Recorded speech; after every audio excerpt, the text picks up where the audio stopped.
Hi అండి అందరికీ. ఈ శ్రీరామనవమి నాడు మీరేం చేశారు? నేనైతే చిలకడ దుంప బెల్లం పాకంతో రెసిపీ తయారు చేసి శ్రీరాముడికి నివేదించానండి. ముందుగా చిలకడ దుంపలు ఒక 5 తీసుకున్నాను. ముక్కలుగా కోసుకున్నాను. కోసుకొని నీటితో కుక్కర్లో పెట్టి 2 విజిల్లు వచ్చే వరకు ఉడకబెట్టాను. తర్వాత వాటికి తొక్క తీసి రెడీగా పెట్టుకున్నాను.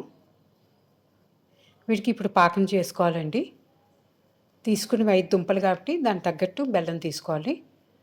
ఒక కడాయి తీసుకుని అందులోని 1/2 కప్పు బెల్లం వేసుకున్నాను.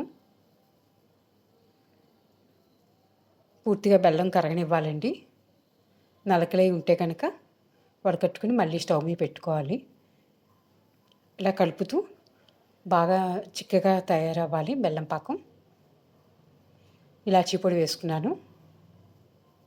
కాసేపు ఉన్నాక బెల్లం కొంచెం కరిగి బాగానే వచ్చింది కదా పాకం. ఈ టైంలోనే మనం రెడీగా పెట్టుకుని చిలకడదుంప ముక్కలు కూడా వేసుకోవాలండి. వీటిని కూడా ఒక 5 నిమిషాలు ఉడకనివ్వాలి బెల్లం పాకంలో. అప్పుడే ఈ ముక్కలకి బెల్లం పాకం బాగా పడుతుంది. చూసారా ఎలా ఉడుకుతున్నాయో? కలర్ కూడా మారుతుంది.